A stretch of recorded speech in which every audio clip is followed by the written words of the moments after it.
Hello, everybody. This is Daryl Arnold, and I am the host of Power Talks, and it will be premiering on Preach the Word Network on Wednesdays, 5:30 p.m. Pacific Standard Time.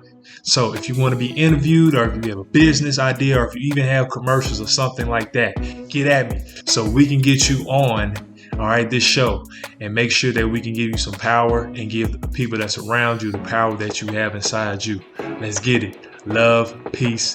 Hit me up on all my DMs, and I'm gladly to get back at you. All right, let's get it. Welcome, welcome. We have a new episode here today. I brought in one of my brothers from another mother from the Jackson, Mississippi, of course. Today we're gonna be talking about DJing and everything else in between. I have a surreal DJ today. He goes by Walter Halt. I mean Hurst. My Heard bad. me. And yeah, he's a very well-known friend around in Jackson and in the southern states. So welcome, my brother Walter. How you doing, bro? I'm good, man. It's good on this Wednesday, man. Life is good, as I could say. I can't complain. So it's just good, man. We have our ups and downs, but hey, I can't complain, man. Hey, I'm on here with my brother right now, so even more better. You know what Oh I'm yeah, saying? yes sir, yes sir, yes sir. How's the weather down there where you at, man? Man, right. It was a little rain earlier, but Mm. we getting better. It's supposed to be a little bit more rain tonight. We had like the little situation going on last week with the tornadoes and everything. But hey, man, like I told people, I'm not going to even complain about it. Just God doing the work, and just basically just watch out the way, be safe, and go from there, man. Yes sir, yes sir. Man, how long you been doing DJing, man? DJing, 9 years in the game this year, man. 9 years in the game. Ooh-wee. Next year be 10 years, so 10-year celebration definitely happening. Um, Something that I almost gave up, but I'm Really? yeah, man. I almost gave DJing up because when I moved to Texas, I didn't have the support down there. So I Mm, had to basically grind to basically get my name out there because you got to think about it. You moving to some new state, they don't know you. You know what I'm mm, saying? I didn't really just know a lot of people out there. So I had to basically grind. I had to do a lot of free gigs to really get myself known and to make me keep relevant, to make me not fall out of love with it. So after that, I used to come home and do gigs just not to fall out of love with DJing. So I used to drive mm. 6.5 hours just to come home and DJ. Wow. So you Yeah. from Jackson and you still in Jackson, or are you in Yeah, Texas I'm in now? Jackson now. I'm back. I've been in Jackson almost 4 years now. I left Jackson in 2014. I came back 2007, and I've So been back how's since. this journey? How has this journey been your life, especially with DJing? How has the journey been? Well, it definitely not easy. Especially when you don't have a lot of mentors in your life. You definitely another thing I would say is that um, how can I put it? It's been great, but it also been down times with it too, as I can say that, because nothing with DJing really come easy. Because when I started, I didn't have the controllers when I first started. Know the I didn't even have no skills when I first started DJing, to be honest with you. Like when people know what I learned now, it really came from me, to be honest with Mm. you. Hey, So talk about that for a second. 'Cause I think a lot of times when we talk about DJs, I think that people don't understand that it is a skill that you have to understand how to mix, master, understand the crowd and everything else in between. So can you just kind of explain that in itself, the skill set? well, I would definitely say that when I first started, the mixing and blending was the first thing that I had to learn how to do. If you don't know how to mix and blend, you are already lost. Because if you're out, say like you're out in the club or something like that, and if you hear something that don't sound right, you're automatically going to stop what you're doing to be like, what's going on? Like, why does that sound like that? What I'm being a music person that I am, if something doesn't sound right, I'm gonna automatically just stop and be like, what's going on? Why did he do that? So a lot of DJs think it's just a play button, and that's where they go wrong at. And I feel like you gotta love it. and I always tell people all the time, is if you in DJing for money, you already lost. Because you might not get gigs for months. You might not get gigs for several months. Are you still gonna love it or not? So you just have to make you realize, like, this is what I love to do, regardless I'm getting paid or not. I'm still gonna love what I do, especially if you're a music lover. So I feel like once you're ready, you always gonna be ready for that moment. But if you haven't been practicing, you haven't been on top of your music, you basically just feel like you just can hook your board up and just go. You done lost already. Mm. I think a lot of times don't understand that. I think, a lot of times, we get the aux cord at a little gathering or something. We thinking like, yeah, I can just have my little playlist going and that's about it. I run into that a lot. And people do not respect you until they actually be put into that position to actually DJ. Like, people don't know how hard it is to entertain hundreds to 200s people, because you're not going to be able to entertain everybody. You're not. It's not going to happen. Everybody's not going to be pleased, because somebody going to get mad that you didn't play that song. Somebody going to get mad that you didn't do this. Somebody going to get mad that you cut the song off here. So you're not going to be able to please. But I always says that if I can't get everybody, as long as I got 95% of them, I know I'm fine. Because I know that when you left here, I know you had a good time. That's my whole objective of DJing. Make sure that when you leave my party, you have something to talk about. You're gonna want to book me when you leave. Mm. So with how music is going now with the streaming services and all that, how do you feel as a DJ? It may be harder, or what do you feel? Because I feel like, it's, back in the day, if you was hot or you had a hot song, you had to know these DJs so you can get it played. So with the streaming services now and everything and TikTok, how do you feel that's kind of messing up the DJing and everything else? Well, a lot of artists feel like they don't need to DJ no more. That's the number one problem. A lot of artists feel like, if I can go viral, I don't have nothing to worry about. I don't need a DJ. They're gonna play my music regardless. But the thing is that when you're in the club, the DJ still don't have to play your music if they don't have to. To be honest with you, because if you got a nice catalog, why would I want to play your music? So that's where a lot of artists go wrong at. You never want to kill your relationship with a DJ, because you just never know who that DJ might know. And we all know how networking works. You just never know who that person can get that song to, they can blow it up. And that just if I see a lot of artists like B King, right? B King literally go touching people. He literally go place to place, touching DJs, putting his music in their hand. A lot of people just feel like they're gonna get my music. I'm not worrying about that. They get it. And that's where they go wrong, because a lot of people not tapped into a lot of music. You see, a lot of people are not on social media like that. So they're not gonna know. So the only way they'll know if like a person come up to them and be like, hey, can you play this? Or can you play that? And they be like, I never heard of that before. But they would think you would know, because they feel like you should be tapped into the social media. So that's why I'm always on TikTok and Facebook and Instagram, because I always got to be tapped into what's hot. Mm. So with COVID, with everything going on, did they kind of stifle a little bit of what you was doing, the plays that you was doing or whatnot? Did it kind of set you back a little bit? 2020 was definitely a rough year for me. Definitely a rough year. When COVID first hit, all my weddings got canceled. Well, a majority of them got postponed.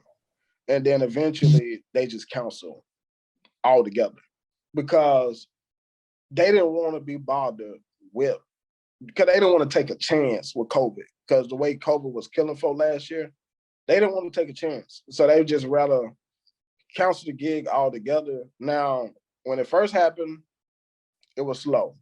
But around by August on down, it started picking up, but because people start feeling a little bit more confident, like wear your mask, get your, your lights on, make sure you get hand sanitizer.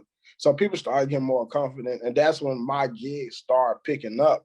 And that's why I made the post last year say it's not about how I start, it's all about how I finish. Mm. Yeah, so talk to me about your perseverance, man. It seems like you have a lot of perseverance and faith in yourself. How did you get that? Was it coming from, your grandparents, parents, or whatnot, or you just kind of taught it on your own?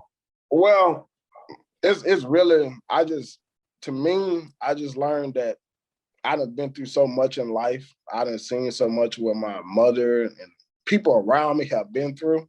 So I just know life only gonna get better. So I feel like as long as I keep God first, I'm not gonna have nothing to worry about. I feel like things are gonna test you, things are gonna try to bring you down, things are gonna try to, deny your, try to hurt your character to make you want to stop doing things like such as DJing. I could have easily I don't want to DJ no more last year, because I went 2 months without DJing with no gigs. So I could have easily said, I don't want to do this no more. But I was like, no, I'm not going to do that because it's just a temporary situation for right now. Just keep going, stay focused, Walt, keep doing what you do. Drop mixes, keep entertained, go live, whatever you got to do to keep your crowd to stick with you, that's what you got to do. But do not lose faith in what you got going on because you went a whole year without DJing. And then eventually everything picked up for me. But that's just how much faith I got in my craft that I know what I'm able to do. So if I have a bad moment or something like that, I know eventually the good is always going to come behind it. All right, so take me back. So just take me back when you first fell in love with music and you just like, hey, this may be something that I want to do for the rest of my life. I was always a music fan in high school, but you know how you try to deny your craft? Like, you love basketball, right? Yeah. I used to deny music. Like, people don't understand. I don't even supposed to be a DJ. If you want me to be honest with you, I don't even supposed to be a DJ. Like, I didn't know. I kept denying it. I was like, man, I don't want to be no DJ. They were like, Walter, you have a ear for music. You love music. Like because I always kept listening to music all day, 24/7. And they were like, Walt, you got an ear for music? And I'm like, no, I don't. I was like, I'm not a DJ. My best friend, my brother, he was like, man, Walt, you're going to be a DJ. I was like, man, no, I'm not. He was like, listen to me, bro. You're going to be a DJ. He said, because everything that you do, like I used to make CDs and stuff like that, people used to always want them.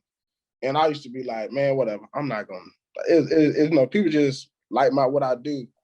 So the moment that I took it serious was like, you know what? Maybe I might need to just check into it. And that's when, in 2011, that's when I started playing around with virtual DJ. And I was like, you know what? Because I'm a person that loves challenges. So I was like, you know what? I want to get better at this. So when 2012 came, I made my first big purchase and I took it from there. Oh, your phone. Yeah, I'm with you, dog. I don't. Here we go. There we go. Yeah. Tell me to edit that. But yeah, in 2012, I made my first big purchase. And when I made my first big purchase in 2012, that what made me just really just fall in love with DJing. Because I felt like my first gig was an A-Rap gig. Wait, no lie. What? You heard what I said? It was an A-Rap gig. How did you get this? I just got to know. How did you get this? Look, it's so funny. It's so funny. My first gig was an A-Rap gig. Like back then, what was it? Was it Craigslist or so? Yeah, Craigslist. And I put a flyer in there saying that I'm a DJ. And the dude was like, hey, look, can you come DJ for we need a DJ that can play R&B and stuff like that. And I was like, oh, that's fine. I got it. I walked in there, dog, didn't have no speakers, no none. I'm just talking about just walking there with a whole suitcase with a turntable and everything. I'm acting like, yeah, I got this. I walked in there. I know if remember downtown, it was used to call the Martini Room. Yeah. That's where I had to go DJ at. No speakers, no nothing, dog. I'm walking in here just no. I'm finna kill it. I'm like, bro, I walked in there and I seen them Arab. They looked at me. I looked at them. I was like, bro, what the hell? What I got myself into. I was like, man. Luckily, they had another DJ there with sound. I only played like 2 or 3 songs. And like, well, maybe 4 or 5, because they didn't really know a lot of English music. Now, this is what made me stay on my toes from that moment on out. A dude said, I give you $100 if you can give me a song on top of your head right now that turn the club up. I couldn't even answer him. That right there said, I know here on out to always stay on my toes, to be ready. So when somebody ever question you, you know what to do.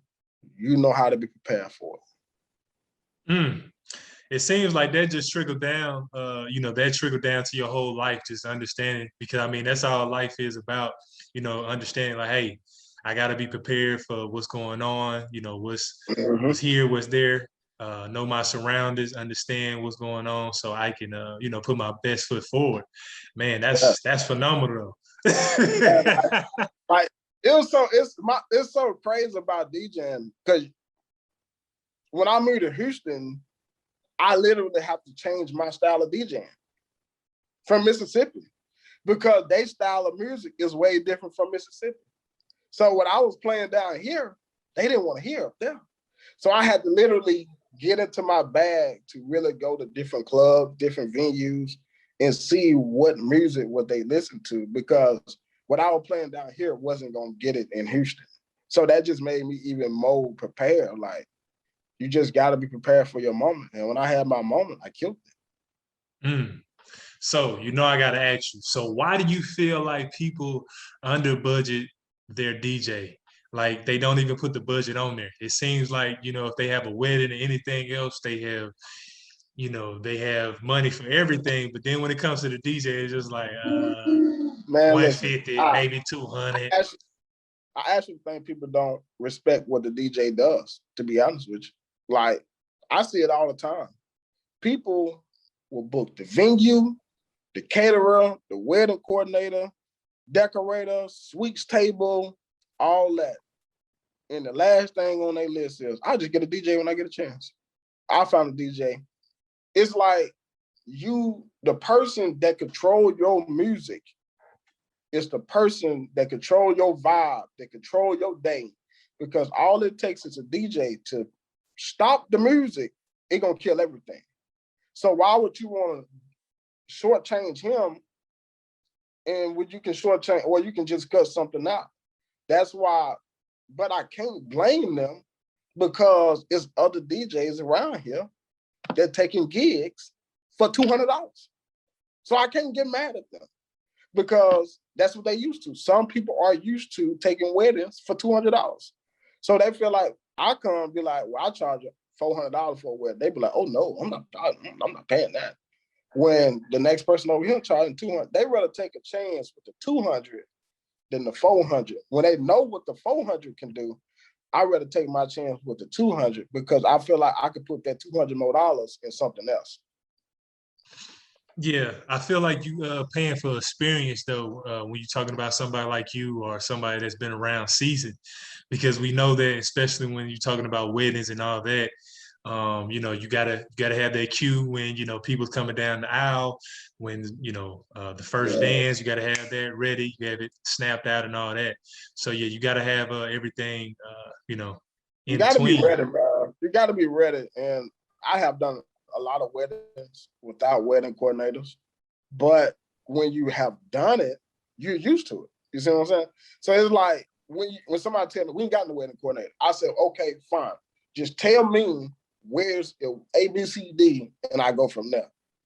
That, because I know how to follow direction, or I know how to fade songs in or fade them out to where it's not choppy. And that's where a lot of people go wrong at. A lot of people, they don't study. They don't take time. They just go in and feel like, what a lot of veteran DJs mess up at is because they don't refreshing themselves. You always got to refreshing your skills because you got a younger person up under you who coming to try to take your spot. So that's why if you see, I'm always releasing mixes to my people to show them, regardless of what's going on, I'm gonna give y'all something to remember me, to make y'all want to come to book me. That's why I get those mixes away for free. My mixes are for me, but I give them away for the people.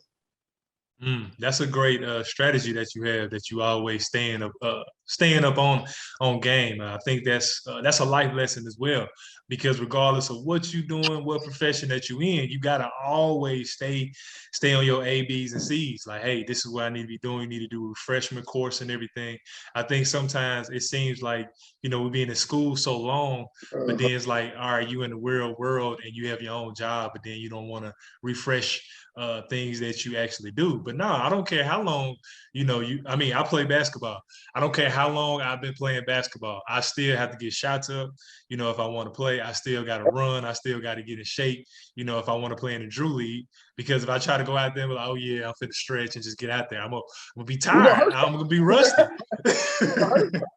But I think another thing that have helped me, man, another thing that I can say that actually have made me better is just I have watched Kobe Bryant, the way that Kobe moved, because Kobe always wanted to get better with everything he do. He never was comfortable with nothing. If people ever saw how Kobe was, when he learned something, he want to learn something new. That's how I am with DJing. It's always, how can I get better? I'm always listening to my mixes to try to see, like, how can I do better? How can I fix this? Or how can I do that next time? So I can know where to come in at or what to mix it at, or because I usually just count beats off my head, so people don't know, like, okay, why Walt's on you headphones?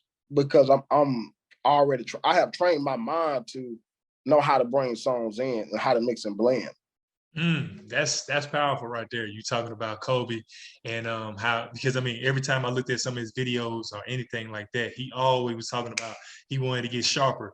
All right, hey, if I was doing a ball fake and everything, I would tell you the story. I know somebody that actually kind of was in the field of like working with Kobe, and they said he used to work out for like an hour with no basketball, just all movements. Like if he's shooting a real shot, like, so he'll be, faking out and doing his real shots like he in the game. And it was nobody playing defense or anything. He was just working on muscle memory with no basketball. I was like, wait, what? It sounded crazy, but then I was like, okay, it makes sense. It makes sense because that's how great he wanted to be. And it just refresher that you just like, okay, yeah, I trained my mind to, hey, I'm sitting down, I know what I'm doing, and this is the count, this is how I want to do it, this is the transition, transition is going to happen like this, and it's going to go on my cue. And you just like, hey, this is my stage, and this is where I'm going to perform. So how do you kind of balance your life when it comes to music, like the music that you actually like and the music that you just play? Well, one thing that you have to realize, it's not about you when you come to DJing. It's not about what I want. It's all about what the crowd want. Because if I go in there DJing how I want, I done already lost. Because I might want to come in there and play trap music. They might not want trap music. You see? So you have to read your crowd. Because even though I'm always on top of my music, you have to know what type of event you're getting yourself into. Because if you don't know what you're getting yourself into, you have already lost. I'm going to tell you that now. You have lost even before the event start, because why? You wasn't prepared for what's to happen. And that's what the issue that comes in there. So I got a train finna come through. You might want to edit that real quick, because I got a train finna come through. There's a lot of noise, But I don't want to stop the video. People are like, what is that loud noise in the background? Oh my God, that's a train. Yeah, we'll edit it out. Yeah. But yeah, man, it's gone now. But what you have to always realize when you're DJing, the main thing is to go in knowing what you're going to get yourself into. Most time, but most weddings, you already know what you're getting yourself into. You already know it's no cussing. It's, you're going line dance, R&B, some stepping, some blues. You already know this. Now you might get a little situation where they might get a little drinking, they might get a little ratchet, so it can go either way. You know what I'm saying? But that's why a lot of people love weddings, because they're easy. But you run into some weddings where they don't want no rap music. So what you gonna do then? So now it's like, how can I, like when I DJ one wedding, she said, I don't want to hear no Beyonce. And I said, wow, no Beyonce? She like, I don't want to hear no Beyonce, no R. Kelly. Fine. So now what you're used to playing in your rotation, you got to take all that out. Now you got to find out, what can I play to keep these folks still going? And that's where a lot of DJs mess up at, because you got to give the people what they want. Don't think about you, because at the end of the day, it's their day. It's not yours. If you want to feel like you want to do something, do a mix or something, but don't do something that you know that they don't want you to do. And then be like, okay, I done messed it up. And then they don't book you no more. Now you mad. Or they say you're not good. You can't get mad at that, because you didn't honor what they asked you to do. Man, this was great. So how can we follow you? What's some things? Where can we follow you? Where can we get to know you? Get to know everything about you, man. Okay. Facebook, Walt Hurst. The business page is DJ Lil Walt. Space it out. DJ LILWALT.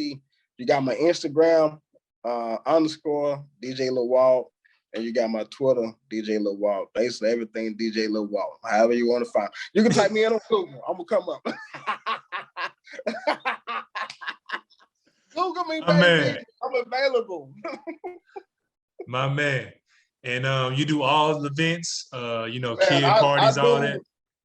I gotta do a kids party this weekend. So I do all events. Whatever you need for me to do, give me a little time, we'll make it happen.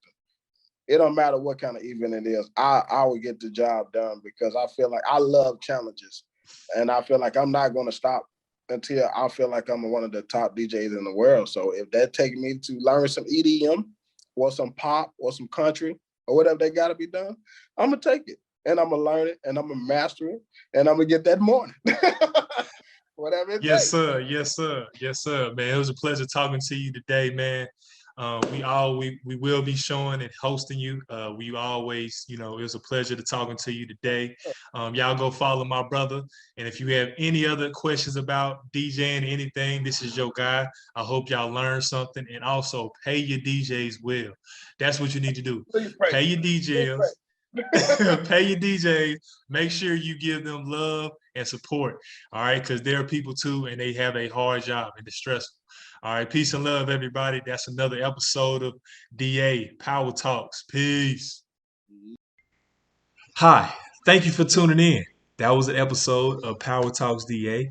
I'm glad that you joined in. Please spread the word. Also, we have our Instagram page that you can comment and say, hey, I love that topic, and I wanted to discuss it more. Or you can just leave us a DM if you have a commercial or if you want to be interviewed on this show.